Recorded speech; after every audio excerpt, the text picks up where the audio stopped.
tema da nossa mensagem, Filhos de Deus. Nós iremos ler do versículo 1 ao versículo 10. Nós vivemos numa época em que as pessoas falam muito isso. Todos são filhos de Deus, todos no sentido de merecer ou ter direito a alguma coisa. Há uma grande diferença entre ser uma criatura de Deus e ser um filho de Deus. Filho é aquele que foi adotado na família de Deus através do sangue de Cristo e que em sua ressurreição tem vida eterna. Esse é um filho de Deus. Aquele que além de ser criatura, também é filho.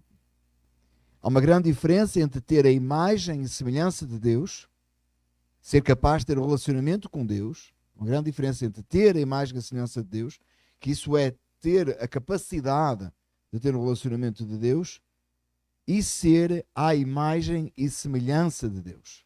Tá? Ter a imagem e a semelhança de Deus em nós significa que nós temos a capacidade de ter um relacionamento com Deus, não significa que temos. Agora, ser a imagem e semelhança de Deus é ter de facto um relacionamento com Deus e se parecer com Cristo. Então, criatura é tudo aquele que foi criado. O ser humano é coroa da criação, não é um ser animal, pelo contrário, amém? Não existe tal coisa como ser animal e ser vegetal e o resto é tudo, não, ser inanimado, não. É ser animal, existe o ser animal, o animal, que se agrupa, e os vegetais, e o homem, que foi criado depois, amém? Qual é a diferença? É que o homem tem a imagem e a semelhança de Deus nele. Contudo, por causa do pecado e da quebra do relacionamento, através de Cristo, do sangue de Cristo, aquele que nele crê, aquele que é chamado à salvação, ele não só tem a imagem e semelhança de Deus, ele é a imagem e semelhança de Deus. Ele se parece com Cristo. Amém? Ele foi adotado na família. Ele agora é filho.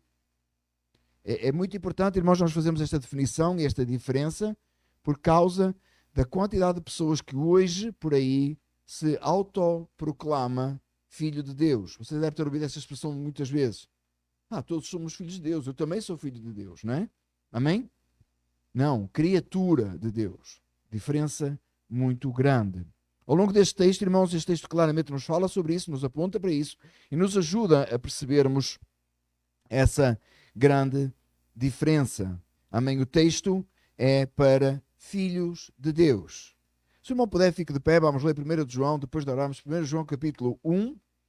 Amém? A Bíblia não tem Efésios, mas tem João. Amém? Tem Efésios sim. 1 de João capítulo 3, versículos 1 a 10. Eu acho que o presbítero Márcio, às vezes, ele esquece que depois de ele usar o microfone, eu vou usar e eu vou responder ao que ele diz. Não é? Vamos ler a palavra do Senhor juntos após orarmos. Pai amado, obrigado pela graça, a bondade e a misericórdia do Senhor em nossas vidas, por esta manhã que o Senhor nos permite estarmos juntos para lermos a palavra, para aprendermos. E, Senhor, acima de tudo, que o Teu Espírito Santo venha, nos instrua, traga clareza à nossa mente e nos faça, Senhor, à semelhança de Cristo. Opera em nós, pedimos nesta manhã em nome de Jesus. Amém. 1 de João, capítulo 3, versículos 1 a 10. Vejam como é grande o amor que o Pai nos concedeu de sermos chamados filhos de Deus. O que de facto somos. Por isso o mundo não nos conhece, porque não o conheceu. Amados, agora somos filhos de Deus e ainda não se manifestou o que havemos de ser, mas sabemos que quando Ele se manifestar, seremos semelhantes a Ele, pois o veremos como Ele é. Todo aquele que nele tem esta esperança purifica-se a si mesmo, assim como Ele é puro. Todo aquele que pratica o pecado, transgride a lei, de facto o pecado é transgressão da lei. Vocês sabem que Ele se manifestou para tirar os nossos pecados e nele não há pecado. Todo aquele que nele permanece não está no pecado. Todo aquele que está no pecado não o viu nem o conheceu. Filhinhos, não deixem que ninguém os engane. Aquele que pratica a justiça é justo, assim como Ele é justo. Aquele que pratica o pecado é do diabo, porque o diabo vem pecando desde o princípio. Para isso, o Filho de Deus se manifestou para destruir as obras do diabo. Todo aquele que é nascido de Deus não pratica o pecado, porque a semente de Deus permanece nele. E ele não pode estar em pecado, porque é nascido de Deus. Desta forma, sabemos quem são os filhos de Deus e quem são os filhos do diabo. Quem não pratica a justiça não procede de Deus, tampouco quem não ama seu irmão. Amém? Os irmãos podem ficar sentados. Até aqui a palavra do Senhor. Quando lemos este texto e vemos aqui João falar do diabo, né? O João que vem falando do amor, o profeta do amor, não é isso? O apóstolo do amor, fala tanto de amor que fala tanto de amor e coloca sempre o amor de Deus e os filhinhos, etc. Agora chega aqui este capítulo, no início deste capítulo, e fala de diabo. E parece que é um contrassenso. Como é que ele pode falar, vir a falar do amor de Deus e agora dizer que aquele que não tem esse amor, que não tem a Deus, é filho do diabo? No versículo 10, literalmente diz filho do diabo. Eu queria que os irmãos entendessem, eu queria que nós puséssemos em nossa mente uma coisa. Irmão, não tem maior manifestação do amor de Deus em nós do que condenar as obras das trevas. Se você realmente ama alguém que está em pecado, você vai dizer a essa pessoa o que é pecado. Não no sentido de desprezar a pessoa, mas porque você a ama e não quer ver essa pessoa no erro. É exatamente o que está por trás de nós quando educamos e corrigimos os nossos filhos, não é isso? É porque os amamos, não é? Amém? Então João, falando essa questão tão forte e tão direta assim, manifesta o amor de Deus que ele vem pregando e anunciando desde o início. Amém? Lendo aqui o texto e começando versículo após versículo, João começa exatamente este capítulo dizendo: vejam como é grande o amor que o Pai nos concedeu. O amor de Deus, o grande amor de Deus que o Pai concedeu, ele é visto no facto de que nós, hoje, os salvos, podem ser chamados e são chamados de filhos de Deus. Porquê é tão importante esta expressão aqui? Porquê é que a manifestação do amor de Deus é tão grande, esse amor que Ele nos concedeu é tão grande, de sermos chamados filhos de Deus? Lembra que a palavra do Senhor nos ensina sempre que nós o amamos porque Ele nos amou primeiro. Quando quando Cristo derramou o seu sangue na cruz, no Calvário, foi por aqueles que eram inimigos de Deus. Aqueles que somos nós, que em oposição a Deus fazíamos o que era errado, que nos opunhamos à verdade de Deus, e Ele nos amou, Ele nos chamou e nos trouxe para sermos filhos. Ele nos adotou. Por isso que é importante, irmãos, entendermos, e este texto, por certo, traz à sua mente aquela conversa, aliás, toda a carta de João, traz à nossa mente aquilo que João escreveu em João 3. Quando Jesus falou com Nicodemos e disse a Nicodemos: necessário te é nascer de novo. Nascer de novo. A expressão nascer de novo, irmãos, ela é tão fundamental no Evangelho que às vezes nós parece que esquecemos ou usamos de uma forma vaga. Se você nasceu de novo, você precisa de crescer após esse seu nascimento. Está certo? Você nasceu em Cristo, agora há um crescimento esperado em Cristo. Mas também, se você nasceu de novo, diz a palavra, as coisas velhas já passaram e tudo se fez novo. Então essa transformação, esse ponto de partida que João começa aqui, é aquele que vem de onde você estava e onde você agora está em Cristo, nascido de novo. E essa é a manifestação do amor de Deus. Agora nota o que acontece naquele que é chamado Filho de Deus, naquele que recebeu esse grande amor do Pai. Versículo 1 ainda: por isso o mundo não nos conhece, porque não o conheceu. Amados irmãos, o mundo, o ímpio, aquele que está nas trevas, ele não consegue conhecer a nós como filhos de Deus, porque ele não consegue conhecer o nosso Pai. Ele não reconhece Cristo. Meus amados irmãos, nós somos, a própria forma que nós colocamos a palavra igreja, no sentido de tirados para fora, embora a palavra na sua origem pode ter vários significados, no sentido da assembleia de tirados para fora, amado irmão, jamais o mundo irá concordar conosco. Jamais o mundo andará de mãos dadas conosco. Aliás, essa ideia de o mundo andar de mãos dadas conosco e nós sermos aceitos pelo mundo é uma aberração que só das últimas décadas surgiu. Nunca foi assim. O crente sabia na hora que aquele que era crente, ele tinha plena consciência que o mundo o iria rejeitar. Aliás, Jesus disse isso mesmo, que seríamos perseguidos, que seríamos rejeitados, que o mundo não iria aceitar, que o mundo não iria receber. Irmãos, e não é porque nós criamos um ambiente hostil ao mundo, no sentido de rejeitar o mundo, de criar conflito. Pelo contrário, é porque o mundo não consegue nos receber, porque o mundo não nos aceita. É a palavra que nós pregamos, a forma que nós vivemos, que o mundo odeia e rejeita. Não se convença do contrário, não será o contrário. O mundo não nos conhece, o mundo não nos recebe. Meu amado irmão, um indicador de que você não está em Cristo é quando você consegue andar de mãos dadas com todo mundo. Quando você consegue pertencer a tudo. Não haver de forma alguma uma pessoa em pecado rejeita quem você é, não quer a sua opinião, não o quer ouvir. É muito claro, meus amados irmãos, isso no texto. O mundo não nos conhece. Semana passada, lembra que João falou, nós estudámos o texto de João, que falava sobre os anticristos, falsos profetas, aqueles que seriam falsos ensinadores, falsos, que se levantariam em nome do Senhor. E esses que eventualmente aceitarão tudo, não têm esta perseguição. Mas se você viver em Cristo, você vai ter oposição. Claro que vai. Porque o mundo não nos conhece. Amados, versículo 2, agora somos filhos de Deus e ainda não se manifestou o que havemos de ser, mas sabemos que quando Ele se manifestar, seremos semelhante a Ele, pois o veremos como Ele é. Uma das coisas que eu acho extraordinárias na Epístola de João é que ele sempre aponta para a eternidade. Ele está a falar, vejam o interessante do pensamento de João, escrevendo o texto, claro que inspirado pelo Espírito Santo, claro que Deus falando a nós hoje. E ele começa a falar do amor de Deus, e ele fala que hoje, no presente, somos filhos de Deus, mas ainda não é manifesto o que devemos de ser. Tempos melhores virão. Quando?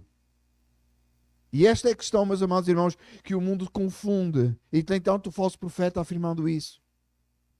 Que virá um dia melhor, que virá um tempo melhor aqui nesta terra. Meu amado irmão, não virá.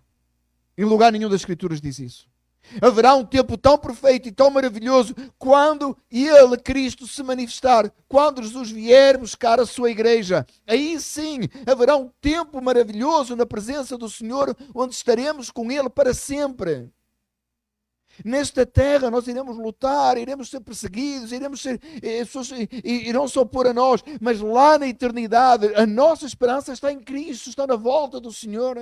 A nossa esperança não está na Casa Branca. Quem é de Portugal não está no resultado das eleições hoje. A nossa esperança está em Cristo. Oramos por nós, os portugueses, por certo que hoje oraram e devem orar pelo país, é claro.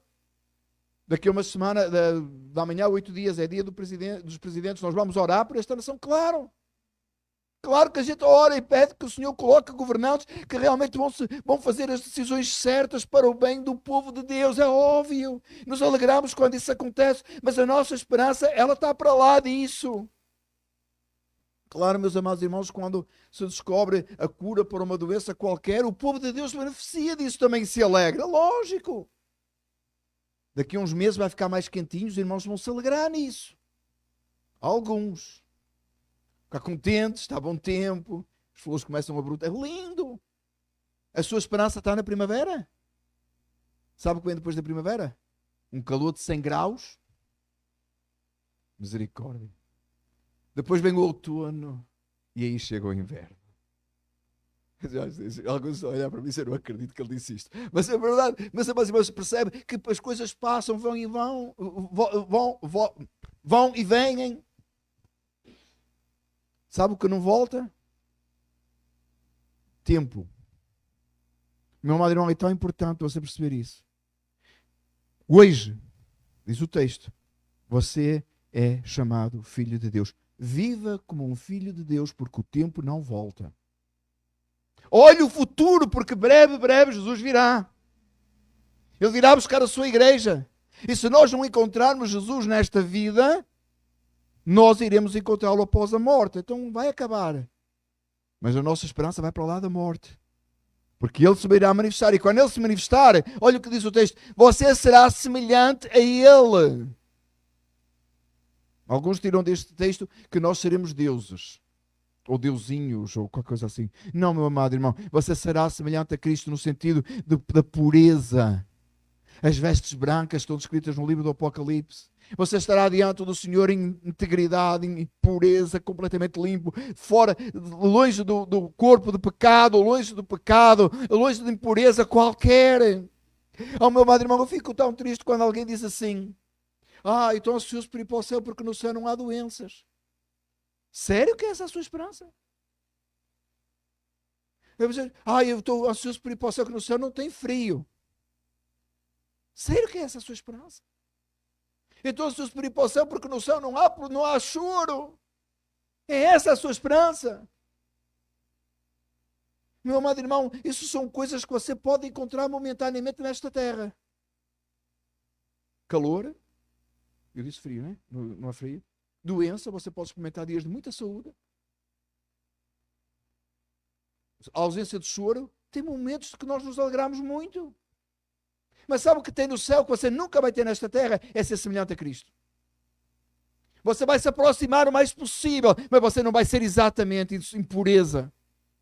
Você vai lutar por isso, porque aliás, se você tem anseio pelo céu para ser tal e qual ele é, no sentido da pureza, da santidade, de viver para ele, então nesta terra você deseja isso, você luta por isso. Meu amado irmão, quando alguém tem um jovem pensa numa carreira e ele vai estudar para aquilo, certo? A gente encoraja um jovem que está a estudar numa determinada área a ele inclusive começar a desenvolver interesse por isso, estudar nessa direção e até fazer trabalhos nessa direção para se preparar para o futuro, porque aquele é o futuro dele. Se o seu futuro que está em sua mente é o céu de glória para ser semelhante a Cristo, você vai praticar nesta terra. Tem gente que entende ao contrário. Eu tenho que ser santo para entrar no céu. Não, você tem que ser santo porque você vai entrar no céu. É o contrário. Porque é um desejo que vem do coração, uma consequência. A nossa vida cristã é a consequência da eternidade. Mas não, que ainda não aconteceu, a causa e consequência. Porque no tempo de Deus é tudo ao contrário. Cristo morreu por si antes de você tivesse nascido. 2000 anos antes.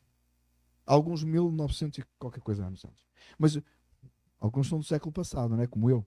Mas então, né? Quantos tem aqui do século passado? A maioria. Você já está cá há muito tempo. Então Jesus morreu por si, mas antes de você nascer. Todo aquele que pratica, veremos como ele é. Todo aquele que nele tem esta esperança purifica-se a si mesmo, assim como ele é puro. Olha o versículo 3. Todo aquele que nele tem essa esperança, todo aquele que tem em Cristo a esperança da eternidade, o que é que ele faz agora? Ele purifica-se. Meu amado irmão, você se não tem esperança na eternidade, você não tem razão para se purificar hoje, você não tem força para se purificar hoje, você não tem forma de viver em santidade. Não tem. Você precisa ter esta esperança em Cristo. Essa certeza. Por isso, meus amados irmãos, é que nós pregamos com tanta veemência a perseverança final dos santos. Porque se você não tiver essa perseverança final, você não tiver essa certeza, essa convicção no seu coração, você não consegue viver em santidade. Aquele que tem esta esperança, aquele que sabe que vai estar no céu, ele purifica-se a si mesmo. Você precisa dessa certeza. Você precisa dessa confiança. Irmãos, eu tenho muita tristeza quando estou a falar com um crente e tenho encontrado alguns até crentes piedosos e que eles estão com dúvidas se eles são salvos ou não. E eles estão com dúvidas se vão para o céu ou não. Será que a gente chega lá? Oh, irmão, confie naquele que o chamou, que o salvou. Confie nele. E você sabe como é que eu sei? Um desejo ardente de se purificar, um desejo ardente de viver em santidade. E você fica incomodado com o pecado. Não só com o seu, você começa a se incomodar com o pecado do mundo. Você tem um desejo tão grande por ser como Jesus é. Você tem até um receio santo de ofender a Deus. Não é viver em medo. Mas aquilo que você diz, eu não vou fazer tal coisa, porque eu não estou certo se Jesus se vai agradar da minha ação. Isso é uma marca clara de santidade. Arrependimento, mudança de vida, novo nascimento, viver em santidade. Todo aquele que pratica o pecado transgride a lei. De facto, o pecado é a transgressão da lei. E você diz assim, bem, ele disse a mesma coisa, ele não disse nada aqui. Tem certeza? Todo aquele que pratica o pecado transgride a lei. De facto, o pecado é a transgressão da lei. Pense no primeiro pecado, no pecado de Adão e Eva. O que é que Deus disse? Não comer da árvore. O que é que eles fizeram? Comeram. Eles transgrediram a lei, o pecado entrou. Todo o pecado é transgressão da lei. Não da lei dos homens, da lei de Deus. Pecado é desobedecer aos 10 mandamentos. Transgredir a lei do Senhor. E você diz assim, mas são só 10 mandamentos? Então só tem que obedecer a 10? Não, Jesus até disse que é só 2. Jesus falou que é só 2. É fácil, não é? Ficou até fácil. Qual é? Todo mundo sabe. Amar a Deus acima de todas as coisas e ao próximo como a si mesmo. Fácil. Só 2, até dá para memorizar. Até uma criança consegue memorizar. Os 10 você até pode atropelar algum lá pelo caminho. Mas 2 é fácil. É mesmo? Amar mais a Deus do que a si próprio? Amar a Deus mais do que qualquer outra coisa? Amar o próprio como você ama a si? Alguns dizem assim, eu também não me amo assim tanto. Tenho certeza. Meu amado irmão, a maior idolatria, o maior objeto de idolatria é aquele que você vê no espelho todos os dias, que convive consigo todos os dias, que é você próprio. O seu maior inimigo é você. É tão fácil, meus amados irmãos, de nós tomarmos decisões sobre a nossa vida, sobre nós mesmos, sem consultarmos aquele que é o dono da vida, que é Deus. Tomarmos uma decisão sem dizer o que é que Deus disse sobre isto. O que é que Deus quer que eu faça. Como é que Deus quer que eu haja. Como é que Deus quer que eu responda. Porque Deus é o Senhor da sua vida, não você. Amar a Deus acima de todas as coisas significa negar a si próprio e tomar as decisões que Deus quer. É terminar a sua oração com faça-se a tua vontade e não a minha, como Jesus orou no Getsemane. Irmãos, quando Jesus disse que tinha 2 mandamentos, ele englobou no primeiro mandamento, como os irmãos sabem, os 4 primeiros mandamentos dos 10. E no segundo mandamento, os outros 6. Amar a Deus acima de todas as coisas e o próximo como a si mesmo. E Jesus ainda disse, disso depende toda a lei e os profetas. Nota que cada vez que você peca, você pode especificamente ir buscar um texto das Escrituras e dizer, eu pequei aqui, eu pequei ali. Mas na verdade você está quebrando esses 2 mandamentos. Quando você mente, você está ofendendo o Deus da verdade. Você está colocando o seu pensamento acima do pensamento de Deus, porque Deus não mente. Você está enganando o seu próximo, mentindo. É pecado. Uma pequena mentira, irmãos, quebra o primeiro e o segundo mandamento, quebra os 10, quebra a Bíblia toda. Porque Jesus disse que na hora que nós tropeçarmos num, nós quebramos a lei toda. Nós tropeçamos nos mandamentos todos. Aquele que transgride, aquele que pratica o pecado transgride a lei, de facto, o pecado é a transgressão da lei. Versículo 5, vocês sabem que ele se manifestou para tirar os nossos pecados e nele não há pecado. Cristo se manifestou para tirar os nossos pecados, para remover os nossos pecados. Ele veio em carne, ele carregou sobre si o nosso pecado, porque nele não havia pecado.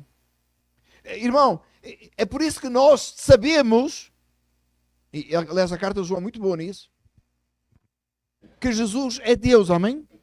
1 de João, o Evangelho de João, mesma coisa. Jesus é Deus, porque se ele não fosse Deus, ele era pecador se ele fosse homem. Ele é Deus encarnado, sem pecado. E ele só pôde apresentar o sacrifício perfeito a Deus porque nele não havia pecado. E ele se tornou pecado, tomou o nosso pecado sobre ele. Nós não conseguimos, irmão, nenhum de nós que está aqui nesta sala é capaz de, no tempo presente, entender o sacrifício de Cristo, porque somos pecadores. Você não consegue entender uma completa imagem de santidade perfeita carregando pecados. A coisa mais próxima que a gente pode imaginar é quando você tomou banho e você caiu num buraco, num lamaçal, numa fossa. Todo mundo sabe o que é uma fossa? Fala mesmo no Brasil. Você caiu dentro da fossa, ficou tudo sujo. Mas ainda assim você não sujou por dentro.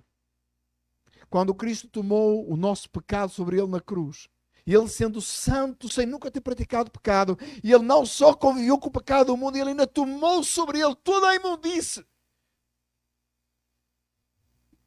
E a justiça de Deus foi feita quando a ira de Deus santa foi despejada sobre Cristo. E Isaías diz que foi esmagado. Agradou ao Pai moê-lo por causa de nossa iniquidade, para que pudéssemos ser salvos. Porquê que agradou ao Pai? Porque a justiça tinha que ser feita e o Pai é justo. Esse é o tamanho do nosso pecado. Isso é a forma, esse é o sacrifício de Cristo. Aquele animal sem mancha que era colocado lá só apontava para o sacrifício perfeito de Cristo. Aquele holocausto que era feito, ele só apontava para aquele que viria completamente sem pecado. Isso para nós, irmãos, é difícil de entender como é que Jesus, sendo santo, lidou neste mundo no meio de pecadores. Imagina o que é ainda carregar os pecados. Tal foi o grande amor, versículo 1, que nos concedeu o Pai, e assim nós fomos chamados filhos de Deus. Todo aquele que está, versículo 6, todo aquele que nele permanece não está no pecado. Todo aquele que está no pecado não o viu, nem o conheceu. Irmão, uma das marcas que você é salvo ou não é se você consegue permanecer no pecado. Permanecer no pecado aqui é viver na prática do pecado. Se você consegue viver na prática do pecado, deitar a cabeça no travesseiro à noite e dormir em paz, você não é salvo. Não é possível ter o Espírito Santo de Deus e viver na prática do pecado. Não é possível. Quando falamos aqui da prática do pecado, não é aquele pecado acidental que nós já estudámos há umas semanas atrás, quando nós dissemos que era o objetivo do cristão, que João disse, meus filhinhos, estas coisas me escrevo para que não pequeis, mas se alguém pecar, tem um advogado. Não é esse texto. É aquele que vive na prática. Aquele que vive uma vida pecaminosa. Uma vida que Deus reprova. E não é, mas às vezes a gente pensa assim, naquela pessoa que está mantizada. Meu amado irmão, é qualquer pecado que a pessoa permanece e vive constantemente naquele pecado, praticando aquele pecado, convive com aquele pecado e está ok com isso. E não justifica. A culpa é deste, a culpa é daquele, a culpa é da sociedade, a culpa é sei lá bem de quê. Irmão, aquele que vive e permanece, vive na prática do pecado, não o viu nem o conheceu. Todo aquele que está no pecado, não viu nem conheceu. Quando você vê a Cristo, você não consegue mais viver no pecado. Quando o Espírito Santo traz luz para a nossa mente do que eu acabei de escrever, que aconteceu na cruz, quando o pecado foi colocado sobre Cristo, quando o Espírito Santo estava na nossa mente para entender isso, a gente não consegue mais viver na prática do pecado. Não dá! Não dá! Nasceu de novo, nasceu para Deus. Ele não consegue lidar com aquilo. Ele não consegue. Versículo 7. Filhinhos, não deixem que ninguém os engane. Aquele que pratica a justiça é justo, assim como ele é justo. Aquele que pratica a justiça. Não se deixe enganar. Por outras palavras, julgue, como Jesus disse, segundo a santa justiça. Veja a vida daquele que está perto de si. É por isso, meus amados irmãos, que é tão importante nós congregarmos, conhecermos uns aos outros. Você sabe como é que o irmão vive, você sabe como é que a irmã vive. Você percebe que aquela pessoa é de Deus, você pode confiar nela, porquê? Porque ela vive na prática da justiça. E quem é que é justo? Cristo. É o que diz o texto. É por isso que é tão importante que nos conheçamos uns aos outros, que tenhamos convivência uns com os outros. É por isso que nós, aqui, entendemos que comunhão é um dos meios da graça. 5 meios da graça, amém? Palavra, oração, comunhão, batismo e ceia do Senhor. Atos 2,42, o versículo que nós tomamos como lema da nossa igreja, fala sobre isso. Eles permaneciam na doutrina dos apóstolos, palavra, na comunhão, que é aquele ajuntamento dos santos, que não é só a hora do café. É ter realmente comunhão uns com os outros, é conversar, é passar tempo às vezes no telefone, é orarmos juntos, é orar uns pelos outros, é lermos a palavra juntos, é o estudo bíblico quarta-feira, é a oração de domingo à noite, é aquele tempo que nós temos para estar uns com os outros. E quando não podemos estar, nós arranjamos maneiras, telefonamos, estamos online, fazemos qualquer coisa, porque precisamos uns dos outros. Comunhão. Nos apóstolos, na comunhão, nas orações, amém? Outro meio da graça, quando oramos. E no partir do pão, amém? Eu estou a saltar, no partir do pão. E você diz, tem só 4, não é 5. Partir do pão em Atos 2,42 é as duas ordenanças juntas, amém? Quem é que participa do partir do pão? O que é batizado. Amém?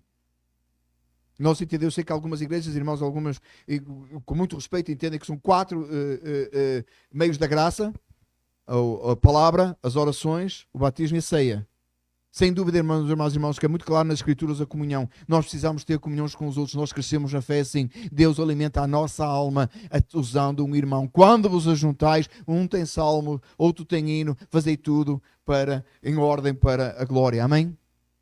Então nos juntamos e temos essa comunhão.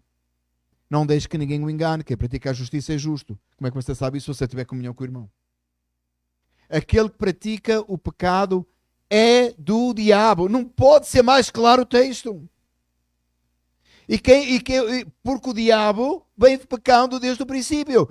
O diabo que peca desde o princípio, aquele que vive na prática do pecado, ele pertence ao diabo. Para isso o Filho de Deus se manifestou, para destruir as obras do diabo.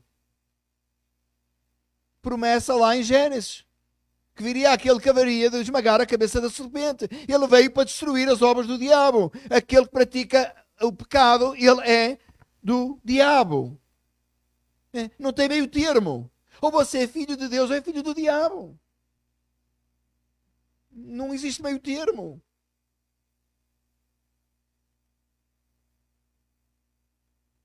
Engraçado, quando cheguei a este país, as pessoas dizem... o que é que tu és? A pessoa é 10% disto, 20% daquilo, já ouviu isso? É 50% português e 20% irlandês e 40%. Às vezes eu acho que às vezes nem dá 100% no final. Que é tanta percentagem. Tem gente que acha assim, eu sou um pouco de Deus e um pouco do diabo. Não é não. Eu sou alguma coisa pelo meio. Não é não. Uma vez ouvi uma expressão que alguém disse, estão quase salvos. Não, não estão quase salvos. Ou estão ou não estão. Não existe meio termo. Aquele que pratica o pecado é do diabo, porque o diabo vem pecando desde o princípio, para isso se manifestou o Filho de Deus, para destruir as obras do diabo. Versículo 9. Todo aquele que é nascido de Deus não pratica o pecado. Irmão, você é nascido de Deus? Como é que você sabe? Pelo facto que você não vive em pecado. Você não pratica o pecado. E porquê? Porque a semente de Deus nele permanece. Como é que a semente de Deus foi colocada lá? Como é que é possível? Você não conhece tanta gente que leu Bíblia e estudou Bíblia e vive em pecado? Não se arrepende nunca? Às vezes gente que sabe de teologia, que estuda, e não se arrepende nunca. Quem é que coloca lá a semente? Quem é que coloca lá o entendimento? É o Espírito Santo de Deus. É uma semente que foi colocada, que fez você nascer de novo. Não é por obra sua, não é mérito seu. É de Deus. Deus concede, Deus faz. Meu amado irmão, nós não estamos a ler Romanos 8, 9 e 10. Nós estamos em 1 de João. A Bíblia toda aponta para isso. Jesus mesmo disse a Nicodemos. Outra vez, não foi Paulo. Foi Jesus. Tem uma gente que acha que Paulo era calvinista, não é? E depois eu, por brincadeira, costumo dizer, não, Jesus era calvinista. Não olhem para mim tão sério, irmãos, é brincar. Tá? Tem nada a ver com Calvino, não tem nada a ver com a tulipa, não tem nada a ver com nada disso. Foi Jesus que disse. Quem nascer de novo Você não nasceu por mérito seu, fisicamente falando, foi? Não! Você nem sabia que estava a nascer. Você nem se lembra de ter nascido. Você saiu e achou o mundo estranho. Disseram-lhe que você chorou. Depois veio uma pessoa, pegou em si, virou pés a cabeça, deu 2 palmadas, que você já nasceu a apanhar. E alguns assim você já entendeu, que você vai apanhar para o resto da vida, né? De todas as formas e feitios. Virou o bebê ao contrário, você nunca viu? Eu estava lá, tenho 3. Bom, minha esposa teve, eu assisti, não é? Que o marido sofre, mas eu explico isso no outro dia. Não é? Mas, brincadeira.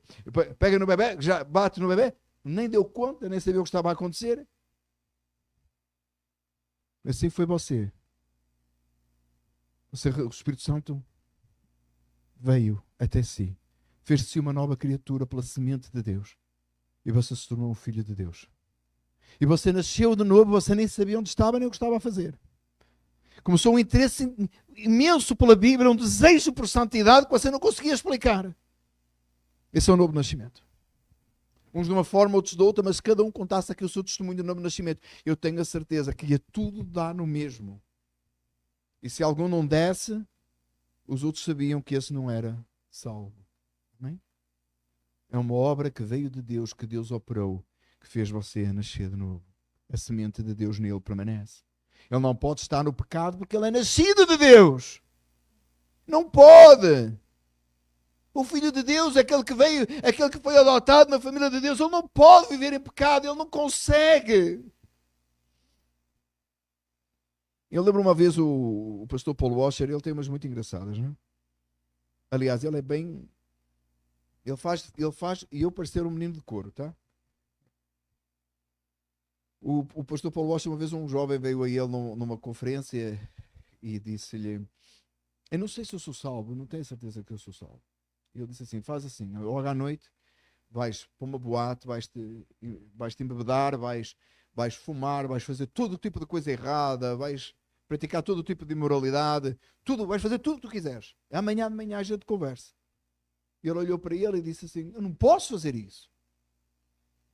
E ele perguntou-lhe: porquê que tu não podes fazer isso?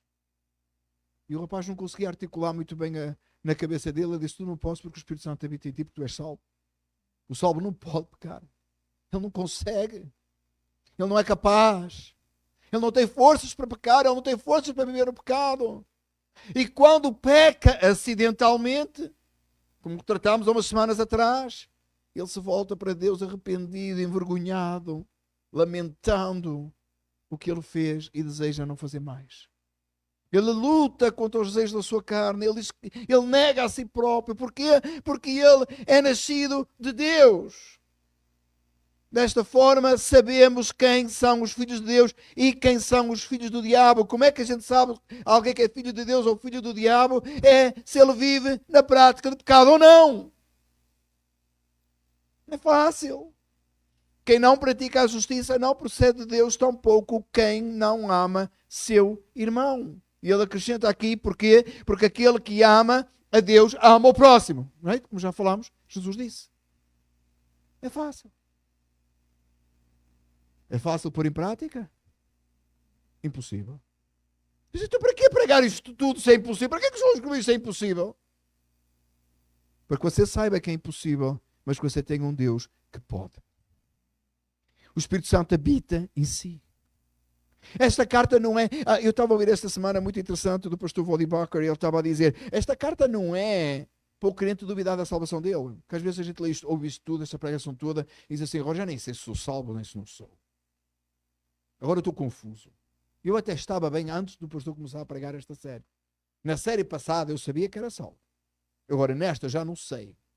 Meu amado irmão, não é essa a intenção. E foi bom eu ter ouvido o pastor Wally Bacher, porque eu não quero deixar esse pensamento aos irmãos de maneira nenhuma. É o contrário. João escreveu esta carta para que nós saibamos que somos salvos. É para você ler isto tudo e dizer: não, eu sei. Eu sei. Eu sei que ele vai voltar, ele vai me buscar, e quando ele vier eu serei semelhante a ele. Não é para que duvidemos, é para que demos glória a ele. Agora, se alguém ouvir esta mensagem e disser: eu não sou salvo, volte-se para Cristo agora. Clama a Deus por sua alma. clama ao Senhor, volte-se para o Senhor, saia dessa vida de pecado e se arrependa em nome de Jesus. Queria terminar o texto com a mensagem que o texto, perdão, a pregação com o texto que o presbítero Márcio leu de início, lá em Efésios. É tão bonito este texto que eu vou ler agora. E encerramos com este texto. Bendito seja o Deus e Pai de nosso Senhor Jesus Cristo, que nos abençoou com tantas bênçãos espirituais nas regiões celestiais em Cristo. Porque Deus nos escolheu nele antes da criação do mundo. Eu vou ler outra vez. Irmão, disse só. Bendito, eu disse que eu só ia ler, mas não dá. I'm sorry. Bendito seja o Deus e Pai, amém? Glória a Deus. Louvado seja Deus, amém? Louvado seja Ele. Porque Ele nos abençoou com todas as bênçãos espirituais em Cristo. Bênçãos espirituais. Estou a falar de bênção material. Mas tem, não tem? A gente recebe o seu material. Muitas, irmãos. Muitas. Se você tem dúvidas, espera até a hora do café. Daqui a pouquinho, você vai ver. Porque é uma bênção material, irmãos? É ou não é? Claro que é. Agora, nota o que diz o texto. Porque Deus nos escolheu nele, não por nós próprios, mas nele, Deus nos escolheu nele, antes da criação do mundo. Não foi antes de você ter nascido. Não foi quando a crucificação aconteceu. Foi antes da criação do mundo.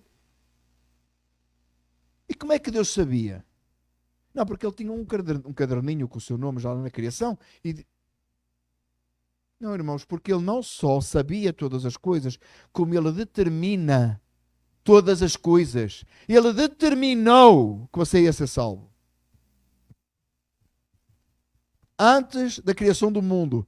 E ele determinou isso para quê? Para sermos santos e irrepreensíveis em sua presença. Santo e irrepreensível. Viver uma vida santa e uma vida que não é capaz de ser apontado nada de errado. Irrepreensível. Que não está sujeita à repreensão. Uma vida santa. Em sua presença. Lembra do corundio? Viver na face de Deus, na presença de Deus? E diz assim o texto, ainda, seguindo, versículos de Efésios 1, 3 a 6. Em amor nos predestinou, não é Romanos, amém? Outra vez, não é João Calvino.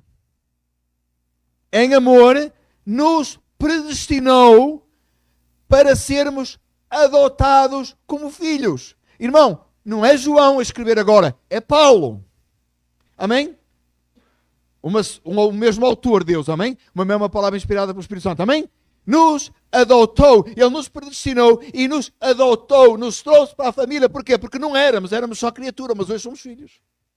Ele nos adotou como filhos por meio de Jesus Cristo, conforme o bom propósito da sua vontade, para o louvor da sua glória e a sua gloriosa graça, a qual nos deu gratuitamente no amado. Ele nos chamou, Ele nos salvou, Ele nos trouxe à família, Ele nos adotou através do sangue de Cristo para que nós pudéssemos viver para a glória dEle. Irmãos, eu conseguia, tenho a certeza, pregar 45 minutos neste texto. Agora mesmo. E não é porque eu preparei este texto para pregar agora. É porque este texto é tão belo, irmãos, e fala tanto ao coração do salvo, que eu tenho a certeza que qualquer um de nós podia, neste momento, expor e ficar neste texto, Nós podíamos ficar neste texto todo o dia. E ainda assim nós não esgotávamos tudo que está escrito só nestes 3 versículos. 3, 4, 5, 6, 4 versículos. Nestes 4 versículos. Eu sei de Bíblia, não de matemática. Não, nem de Bíblia, de misericórdia. É o Senhor que faz, amém? Mas então, irmãos, nós podíamos ficar este texto todo o dia. Tenho certeza que a gente não esgotava.